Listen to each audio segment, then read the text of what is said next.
नमस्कार, आप देख रहे हैं न्यूज़ बिहार एनी टाइम। मैं रूपक कुमार। आज हमारे साथ है आम जन पार्टी के राष्ट्रीय अध्यक्ष। आइए मिलते हैं इनसे और जानते हैं ये इस पार्टी की स्थापना कब हुई, किन किन लोगों ने मिलकर इस पार्टी की स्थापना की और इस पार्टी का मुख्य उद्देश्य क्या है, किन किन क्षेत्रों में यह पार्टी कार्य कर रही है और कौन कौन से लोग जुड़े हुए हैं इस पार्टी से। नमस्कार सर। नमस्कार। सबसे पहले हम आपका परिचय जानना चाहेंगे। आप अपना पूर्ण परिचय दें ताकि हमारे दर्शक आपके बारे में जान सके। मेरा नाम डॉक्टर दामोदर प्रसाद सिंह है और बिहार यूनिवर्सिटी के अंतर्गत हाजीपुर में राजनारायण महाविद्यालय है, वहाँ मैं इकोनॉमिक्स का हेड था। 16 के 31 दिसंबर को रिटायर कर गया। उसके पहले 15 में एक नई पार्टी आमजन पार्टी सेकुलर के नाम से इलेक्शन कमीशन ऑफ इंडिया में अप्लाई किया था, जो 16 के 9 फरवरी को स्वीकृत हुआ। उसके बाद से जो है कार्यक्रम और पार्टी का प्रचार प्रसार करने का काम कर रहा हूँ। सर, इस पार्टी की स्थापना करने में आपके अलावा और अन्य कौन कौन लोग हैं? हमारे अलावे, मेरे अलावे एक हाजीपुर के वकील हैं श्याम किशोर ठाकुर, एक महेश पांडे थे जो अभी नहीं है, डेथ कर गए, एक हाजीपुर के ही विजय कुमार जी थे, एक विद्याभूषण जी थे और कुछ हाजीपुर के लोग थे। यह आपकी जो पार्टी है अभी तो राजकीय पार्टी है ना जी। इस पार्टी का गठन करने का आपका मुख्य उद्देश्य क्या है? पार्टी गठन करने का मुख्य उद्देश्य शिक्षा से संबंधित है। बिहार में जो शिक्षा की स्थिति है वो दुनिया में सबसे खराब है। यहाँ पर विगत उधर 15 सालों में लालू जी कोई शिक्षा पर ध्यान नहीं दिए और उसके बाद भी नीतीश जी का भी शिक्षा पर ध्यान नहीं रहा। एक चपरासी की नियुक्ति होती है तो बोर्ड करती है, जबकि एक शिक्षक की नियुक्ति नीतीश जी मुखिया के द्वारा करा दी है। और विगत 30 वर्षों से बिहार में पढ़ाई लिखाई तो बिल्कुल समाप्त है और केवल परीक्षा ली जाती है और जो गुणात्मक प्रगति बिहार की होनी चाहिए एकेडमिक, वो नहीं हो रहा है। यहाँ के जो पार्टी के लोग हैं वो क्यों नहीं समझते हैं कि विकास के रूट में शिक्षा ही है। विकास की पहली सीढ़ी शिक्षा है, उसके बाद ही आर्थिक, सामाजिक, राजनीतिक और विकास हो पाता है। तो विकास को जड़ के रूप में यहाँ के राजनीतिक नहीं देखते हैं और विकास का जो मैनेजमेंट है वो सरकारी मैनेजमेंट जो है वो ऑफिशियली और कागजी ज़्यादा होता है, जबकि शिक्षा मंत्री को, शिक्षा पदाधिकारी को, सचिवालय में जो शिक्षा के निर्देशक हैं उन लोगों को गांव में घूम करके देखना चाहिए कि शिक्षा की कैसी व्यवस्था है। अभी हाल ही में सुप्रीम कोर्ट भी जो है शिक्षा व्यवस्था को लेकर के जो है डांट लगाई है बिहार सरकार को। बहुत सारे शिक्षण संस्थान में ज़मीन नहीं है, शौचालय नहीं है, बेंच नहीं है, हेडमास्टर नहीं है। शिक्षकों की कमी है। शिक्षा की ऐसी कुव्यवस्था दुनिया में कहीं नहीं है जैसा कि यहाँ पर बिहार में है। और यहाँ के जो राजनीतिक लोग रहे हैं उनके दिमाग में है कि हम शिक्षा को आगे बढ़ने ही नहीं देंगे, गुणात्मक विकास नहीं करेंगे तो यहाँ के लोग जो है दिमाग से गुलाम रहेंगे और जात पात में उजले रहेंगे और हम अपना शासन चलाते रहेंगे। तो यहाँ अंधकार फैलाने का काम किया जाता है सरकार की ओर से। आपकी पार्टी के पास कोई ऐसा रोड मैप है क्या कि अभी तक जो भी पार्टियां आई है वह शिक्षा को ध्वस्त की है आपके अनुसार, लेकिन आपके पास क्या ऐसा कोई रोड मैप है कि हाँ आप जब सत्ता में आएंगे या आपकी पार्टी सत्ता में सहभागिता होगी तो आप शिक्षा पे उस रोड मैप के तहत काम करेंगे? कोई प्लानिंग ऐसा? शिक्षा का खुद प्लानिंग भी है और व्यवहारिक रूप से हम कर भी रहे हैं। हम 1990 में एक शिक्षण संस्थान खोले भी थे गुरु वशिष्ठ विद्यालय के नाम से, और उसमें आज भी CBSE एफिलिएटेड स्कूल है और हम समझते हैं बिहार में सबसे कम शिक्षण शुल्क गुरु वशिष्ठ विद्यालय हाजीपुर में है। फॉर एग्जाम्पल सभी स्कूलों में 1 to 3 2000 से ऊपर ट्यूशन फीस है, तो हमारे यहाँ अभी भी 950 रुपया है। तो गरीब और मध्यम परिवार को के बाल बच्चा को जो है उसके नौनिहालों को आगे बढ़ाने का काम हमने प्रैक्टिकली किया है और लोग को दिखाया भी है। 90 में मात्र 11 स्टूडेंट्स हम स्कूल खोले थे और आज अच्छी स्थिति है हाजीपुर में और वैशाली में जो है गुरु वशिष्ठ के। शिक्षा के अलावा और किन किन क्षेत्रों में आपकी पार्टी काम करेगी? शिक्षा के अलावा आपको जो अभी पूरे भारत में हाहाकार मचा हुआ है बेरोजगारी को लेकर के, तो यहाँ कई बार बजट सेशन के पहले और बाद में भी मैं प्रेस में देता रहा कि जो आबादी, ये जो मानवीय आबादी जो बढ़ रही है, तो इसके रोजगार के लिए मतलब जिस कुटीर प्रकार और से लघु उद्योग आबादी बढ़ रही है उस प्रकार से रोजगार नहीं मिल पा रहा है। विकसित जो बड़े पैमाने पर जो है, चाहे लघु पैमाने पर जो उद्योग है, वो यहाँ के लोगों को रोजगार दे ही नहीं सकता है, किसी कीमत पर नहीं देगा। जब तक यहाँ हर घर में कुटीर और लघु उद्योग का व्यापक उसका गठन नहीं किया जाएगा और सरकार की तरफ से वित्तीय प्रबंध नहीं किया जाएगा, कौशल नहीं दिया जाएगा, कुटीर लघु उद्योग ही है जो भारत के रोजगार को दे सकती है, दूसरा कोई नहीं दे सकता है। तो भारत सरकार में अभी भी तो कुटीर उद्योग, लघु उद्योग, कौशल विकास योजना, ये सब तरह की योजना वो लघु उद्योग है, लेकिन कुटीर उद्योग नहीं है।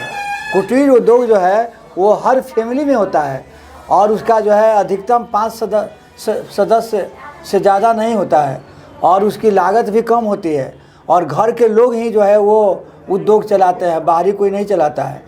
तो हर घर में आमदनी आएगी, हर व्यक्ति के पास आमदनी आएगी, तब रोज़गार प्राप्ति की बात हो सकती है। लेकिन बृहत पैमाने पर का जो उद्योग होता है वो रोज़गार नहीं दे सकता है। जिस तीव्र गति से भारत की जनसंख्या बढ़ रही है, उसके आबादी को रोज़गार देना बहुत कठिन काम है। और ये सप्लाई और डिमांड के आधार पर टी.आर. माल्थस ने भी कहा कि प्राकृतिक संसाधन जितने हैं उतनी ही आबादी होनी चाहिए। यहाँ प्राकृतिक संसाधन जितने हैं उससे कई गुना ज़्यादा आबादी बढ़ रही है, तो आबादी बढ़ने पर भी तो नियंत्रण होना चाहिए, लेकिन कोई सरकार आबादी बढ़ने पर नियंत्रण नहीं कर रहा है। जो वामपंथी पार्टी है वो चाहते हैं कि मुसलमानों की आबादी बढ़े, जो वोट मेरा बढ़े, और जो भाजपा है वो चाहता है कि हिंदू की संख्या बढ़े तो ये वोट मेरा बढ़े। यहाँ सब पार्टी भारत में अपने अपने पार्टी के हित में काम कर रहा है। भारत को विकसित राष्ट्र बनाने के दृष्टिकोण से अभी तक तो काम नहीं हुआ। मोदी जी कह रहे हैं कि 2047 तक हम बना लेंगे, लेकिन ये कठिन काम है। और किन किन मुद्दों पे आप काम करेंगे, आपकी पार्टी काम करेगी? हाँ, बहुत ऐसा पॉइंट है जो बहुत जनता जो है करा रही है। जैसे आप मुकदमा को ले लीजिए, एक एक मुकदमा आप देख ही लिए, राम मंदिर का हाल, 20 बरस, 30 बरस, 40 बरस न्याय व्यवस्था जो है, मतलब जितना जज होना चाहिए, जितना न्याय की व्यवस्था होनी चाहिए, उतना नहीं हो रहा है। और बड़े पैमाने पर जो है ये मतलब लोग केस दायर करता है, लेकिन न्यायालय का फैसला होने के पहले वो मर जाता है। और उसके अलावा आप देखिए न्याय की व्यवस्था जो भारत में है, इतनी दुर्दशा इसकी स्थिति है। हर थाना में हजारों मोटरसाइकिल पड़ी हुई है, गाड़ियाँ पड़ी हुई है। कितना देश का नुकसान हो रहा है। क्यों नहीं उसको जो है 2 महीना पर, 1 महीना पर नीलाम करके उसका पैसा जो है ट्रेडिंग में जमा करके, अब बाद में उसका पैसा जो है जिसकी गाड़ी है उसको बाद में उसको वापस कर दिया जाए। आज भारत में अरबों रुपया जो है बर्बाद जा रहा है हर थाना में, आप देख सकते हैं। और क्या मुद्दा होगा आपका इसके अलावा? न्यायालय का मुद्दा है कि न्यायालय की व्यवस्था जो है ऐसी हो कि 5 साल के अंदर जजमेंट मिले। और उसके अलावा कुटीर और लघु उद्योग है। और एक बहुत बड़ी बात है, हम तो इकोनॉमिक्स के ही छात्र और शिक्षक रहे हैं। भारत में जो योजनाएं लागू होती है वो इतने बड़े पैमाने पर होती है कि वो योजना पूर्ण नहीं हो पाती है। योजना का मतलब है कि जो लागू हो 5 साल के अंदर जो है 5 साल समाप्ति होने तक योजना सफल हो जाना चाहिए, लेकिन भारत में योजना सफल होती ही नहीं है, लागू ही नहीं हो पाती है, सफल नहीं होती है। वो स्टार्टिंग होता है लेकिन वो 20 तक ही रह जाता है।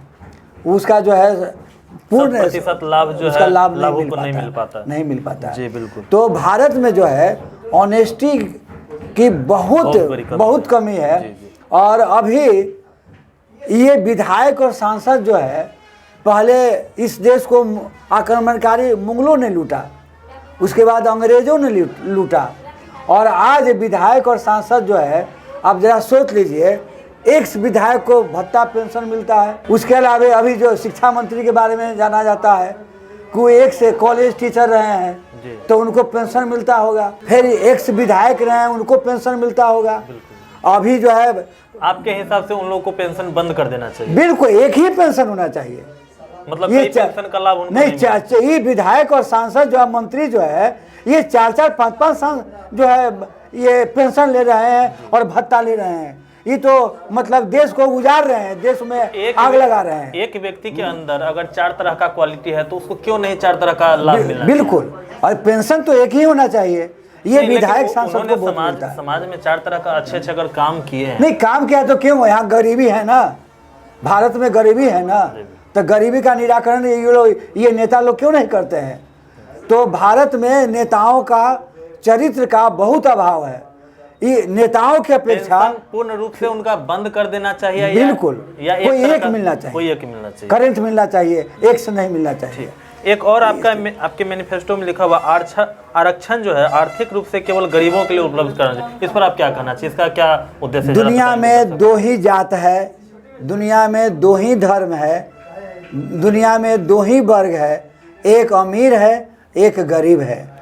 तो भारत को अगर विकसित राष्ट्र बनाना है तो जो गरीब है उसको कुशल बनाना चाहिए और उसको रोजगार देना चाहिए, और उस गरीबी जब दूर करेंगे, उसको ऊपर उठाएंगे, तब वो जो है एक समाज का बैलेंस बनेगा।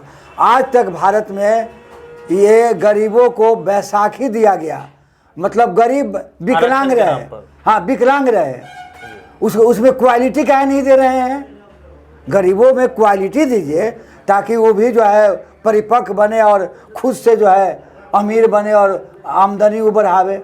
उसको कब तक जो है अन्न देते रहिएगा, कब तक उसको सहायता देते रहिएगा? आप क्या चाहते हैं उनको जो अन्न मिलता है उसके जगह पे क्या उनको मिलना चाहिए? एजुकेशन, आरक्षण मिलता है, एजुकेशन और एम्प्लॉयमेंट मिलना चाहिए। गरीबों को एजुकेशन मिलना चाहिए और एम्प्लॉयमेंट मिलना चाहिए। एम्प्लॉयमेंट मिलेगा तो वो उसका क्वालिटी, उसका बाल बच्चा का क्वालिटी भी ऊपर उठ जाएगा। अभी जो सरकारी व्यवस्था है, जैसा आप देख रहे हैं, सरकारी स्कूल है या फिर सरकारी कॉलेज है, वहाँ पे तो बिल्कुल पढ़ाई का स्तर बिल्कुल न्यूनतम है, जहाँ पे जा करके अच्छे घर के बच्चे तो पढ़ते ही नहीं, कुछ नहीं पढ़ाई है, अच्छे घर कुछ नहीं पढ़ाई है। हम कॉलेज के बारे में बता रहे हैं, कुछ नहीं पढ़ाई है। कॉलेज स्कूल से निकलकर बड़े बड़े पोस्ट तक जाना क्या संभव है? नहीं संभव है। आपको जो है बिहार में आपको मैट्रिक और इंटर का क्वालिटी सीबीएसई के स्कूल जो है वो चला रहा है। आप सरकारी स्कूल के आप सर्वे कर लीजिए किसी एक अनुमंडल का, किसी एक प्रखंड का, कि वहाँ पर जो है कितना टीचर क्लास करते हैं। जो इंस्टीट्यूशन है उसमें भी ईमानदारी का इतना अभाव है कि 40% टीचर क्लास नहीं करते हैं, 40% टीचर क्लास नहीं करते हैं।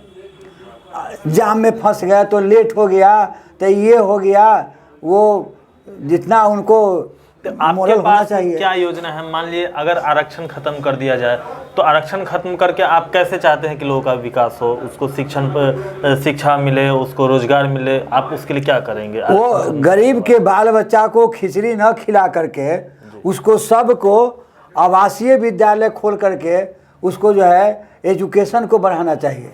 लेकिन सरकार का एक जो रिपोर्ट आया था उसमें दिया गया था, एक सर्वे में बताया गया था कि ये जो खिचड़ी की बात कर रहे हैं, जो मिड डे मील है, उसी का देन है कि पहले जो स्कूलों में जो स्टूडेंट्स बच्चों की उपस्थिति थी बहुत ही नगण्य थी, लेकिन आज मिड डे मील के कारण ही अधिक संख्या में 80% तक बच्चे जो है स्कूल में कम से कम जो जाना नहीं चाहते थे आज स्कूल में जाने का शुरू कर दिए। नहीं 80% नहीं कहिए इसको, 50% जो है वो स्कूल जा रहे हैं। आप मान रहे हैं कि पहले की अपेक्षा बढ़ोतरी हुई? तो थोड़ी सी बढ़ोतरी हुई है, ज़्यादा नहीं हुई है, ज़्यादा नहीं हुई है। आप स्कूल हो चाहे कॉलेज हो, आप उसका सर्वे कीजिए, उसमें उपस्थिति अभी तो निकला है कि इंजीनियरिंग कॉलेज में जो बिहार में है उसका 40% स्टूडेंट्स क्लास नहीं करता है। वहाँ तो मिड डे मील नहीं है फिर भी नहीं, और एकेडमिक इंस्टीट्यूशन जो है पूरे बिहार में डाउन जा रहा है, और कोचिंग जो है वो ज़्यादा अप हो रहा है, बढ़ रहा है आगे। तो एकेडमिक इंस्टीट्यूशन जहाँ से संस्कार होता है, जहाँ से डिसिप्लिन पैदा होता है, वो नहीं हो रहा है। और कोचिंग में तो कोई डिसिप्लिन है ही नहीं, वहाँ पढ़ाई अगर होती है तो बंद कर देना चाहिए क्या आपके हिसाब हाँ, से? तो हम लोग जिस समय पढ़े तो इंटर तक कहाँ कोचिंग देखने गए, कोचिंग तो देखे ही नहीं उस समय तक। और कैसे पढ़ गए, कैसे कॉलेज टीचर बन गए? उसी कॉलेज के स्टूडेंट्स रहे आनंद कॉलेज के, और उसी में टीचर भी बने। बहुत अच्छी बात है सर। एक और आपके मैनिफेस्टो में जो दिया हुआ है, भ्रष्टाचार परिवारवाद समाप्त करना, इस पे आप क्या कहेंगे? आपको जो है 1990 के आसपास में चुनाव आयुक्त TN सेशन और KG राव वगैरह आए थे, तो उन्होंने बताया था कि भारत में 90% जो है राजनीतिक भ्रष्टाचार है। एकदम ही कटु सत्य है। यहाँ अगर थोड़ा सा तुलना कीजिए फिल्मी उद्योग और राजनीतिक उद्योग से, तो फिल्मी उद्योग में हीरो या हीरोइन वो पैसा कमाने के लिए ही वो जो है वो अपना अंग का प्रदर्शन करता है और गाता है, तो पैसा कमाना मोटिव है। और यहाँ जो राजनीतिक लोग हैं ये मानव कल्याण और जन कल्याण के लिए राजनीति में उतरते हैं। मतलब आप दोनों पे कटाक्ष करना चाहते हैं, अभिनेता पे और राजनेता दोनों पे? दोनों पर। लेकिन राजनेता जो है वो अभिनेता से खराब है। ये तो कहता है कि हम समाज का कल्याण करेंगे, और जैसे ही मंत्री बनता है, विधायक बनता है, वो अपना कल्याण शुरू कर देता है। अभिनेता अपने अभिनय के बल पर जो है समाज को प्रभावित करता है और अपना जो है आर्थिक उपार्जन करता है। लेकिन राजनेता जो है समाज का कल्याण करके फिर अपना आर्थिक उपार्जन झूठ बोलता है। इस समाज को और देश को आज तक 75 वर्षों तक ठगता रहा कि हम जाएंगे तो तुम्हारा कल्याण करेंगे, और जाता है तो अपना कल्याण, अपना 7 खानदान का जो है कल्याण करने लगता है, और अब पति हो जाता है। कैसे बोलिए ना? नहीं, सभी नेता तो ऐसा नहीं, कुछ नहीं, 90% नेता जो है वो अरबपति खरबपति हो जाता है। कुछ लोगों का आप नाम लेना चाहेंगे क्या? रामविलास जी आए थे तो उनके पास कुर्ता और ये पैजामा नहीं था, हाजीपुर के लोग दिए, और आज उनकी क्या स्थिति है? लालू जी बिल्कुल गरीब थे, कुछ नहीं था, आज 100 एकड़ जमीन कैसे हो गया? बहुत सारे अमीर, बहुत हाजीपुर के और नेता बहुत हैं जो बहुत अमीर हो गए। तो पेट्रोल पंप है, ये है, वो है। का नाम लेना चाहेंगे जैसे कि? नहीं, ज़्यादा नाम नहीं लेंगे। ये 2 आदमी के हाजीपुर में जो है, चाहे ये बिहार में जो है, ये लोग ज़्यादा अरबपति हुआ है 2 ही, और तीसरा चौथा और बैलेंस है। मतलब 100 राजनीतिक है जो अरबपति और खरबपति हो गया है बिहार में, लेकिन बिहार का प्रगति नहीं किया। चलिए, अब आपका क्या मुख्य उद्देश्य होगा? आपके पार्टी का विस्तार के लिए आपने क्या रोड मैप तैयार किया है, क्या रूपरेखा तैयार किया है, और आपकी पार्टी अभी पार्टी के पदाधिकारी गण कहाँ नियुक्त किए गए हैं? हमारा यहाँ पर है जो स्वच्छ छवि के लोग हैं वो राजनीति को खराब मानते हैं, राजनीति में नहीं जाते हैं। हमारा कहना कि जो स्वच्छ छवि के लोग हैं वो लोग राजनीति में नहीं जाएंगे तो गंदा वाला जो राजनीतिक है वो हटेगा नहीं। तो उनको हटाने के लिए स्वच्छ छवि के लोग राजनीति में आवें, और स्वच्छ भाव भी होना चाहिए, स्वच्छ विचार भी होना चाहिए, और स्वच्छ कर्म भी होना चाहिए। अभी आप स्वच्छ लोगों को की तलाश में हैं? तलाश में है, उनको इकट्ठा पार्टी पदाधिकारी को नियुक्त करेंगे? जी हाँ। अभी तक कोई नियुक्ति हुई है? हाँ, अभी है राज्य में, किसी जिला में? अभी जो है मतलब मैं अध्यक्ष खुद हूँ, और एक युवक को जो विगत 5 साल से अच्छा काम कर रहे हैं, शुद्ध भाव के हैं, उनको कार्यकारी अध्यक्ष बनाए हैं। इसलिए कि मेरा एज जो है लगभग 71 हो चुका है। उसके अलावा एक महासचिव बनाए हैं, एक उपाध्यक्ष बनाए हैं। अभी छोटी सी कैबिनेट है, लेकिन वो बहुत संभल के अच्छे लोगों को ला रहे हैं। कोई वो खराब आ जाएगा तो फिर हमको जो है हम ही को पानी पिया देगा, इसीलिए अच्छे लोगों को हम तलाश कर रहे हैं। बहुत अच्छा लगा सर आपसे बात के। आपने अपने पार्टी संगठन के बारे में इतनी अच्छी बातें बताएं और देश और राज्य पर चर्चा किया। आपका बहुत बहुत धन्यवाद। थैंक यू, धन्यवाद।